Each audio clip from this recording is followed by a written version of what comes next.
échéance de la saison, ce sera le 16 novembre, c'est ça? Bon, je ne sais pas si c'est l'objectif, c'est pas forcément l'objectif principal, mais c'est une première compétition test, quoi, c'est ça? Ben, c'est vraiment le plus important pour ce début de saison parce que ce sont les sélections pour les premières Coupes du Monde. Et c'est ça qui va un peu m'orienter sur la première partie de saison. Donc 16, 17, 18 novembre, les sélections donc en Norvège à Beitostølen. Donc qui est super important pour Il ne moi. faut pas répéter, mais ça avait l'air juste, hein, ça avait l'air juste. Voilà, ouais, Beitostølen. C'est vrai que cette année j'ai décidé de passer sur du un peu plus long en trail. Et ma victoire au Trail by Salomon au mois d'août devant Andy Simons, le Britannique, m'a ouvert pas mal de portes. J'ai été assez surpris de cette victoire parce que je ne m'étais pas du tout préparé pour ça. Et ça m'a donné envie de poursuivre sur le longue distance. Donc je serai au départ du marathon d'Écosse pendant le Festival des Templiers samedi après-midi.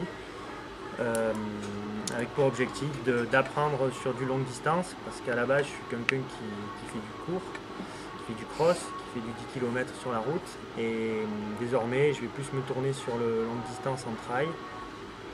Donc je vais poursuivre dans cette voie dans les mois à venir. Alors l'Ubaï Salomon, donc c'était 48 km, c'est ça? Alors c'était 42 km 42.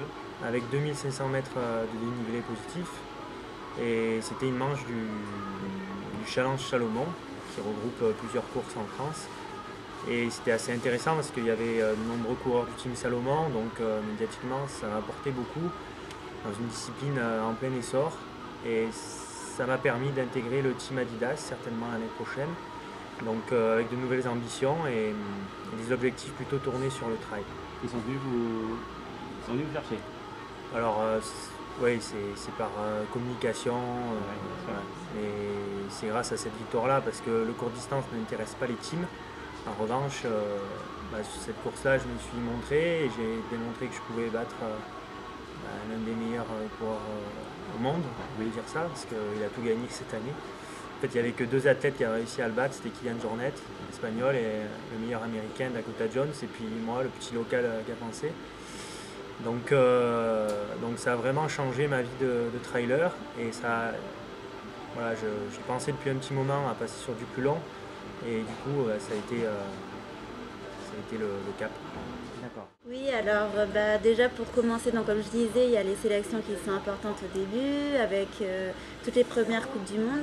C'est ça qui va en gros un peu m'orienter et me faire sélectionner pour les championnats du monde, quoi. C'est en faisant des bons résultats en Coupe du Monde que je pourrais me sélectionner pour les championnats du monde. Un bon résultat en Coupe du Monde, c'est quoi? Alors il faut que je sois dans les 30, ça c'est sûr, voilà, au niveau de la Coupe du Monde. Après, moi mon objectif c'est quand même d'essayer d'aller chercher le top 15, que j'ai déjà réussi à faire plusieurs fois, donc j'aimerais bien retrouver cette performance-là.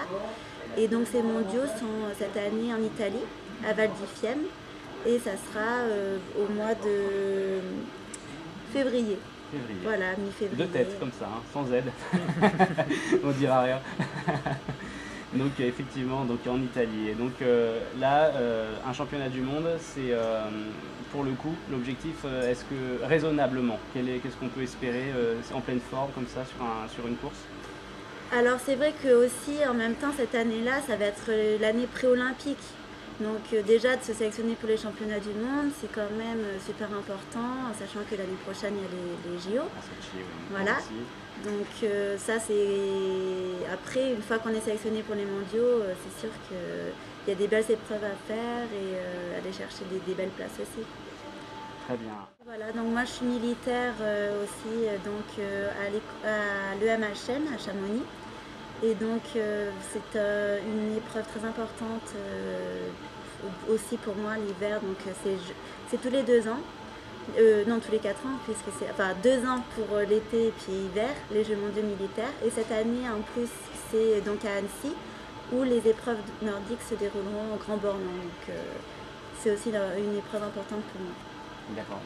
Sachant qu'en début de saison, on va aussi avoir une Coupe du Monde importante à la Clusaz en France.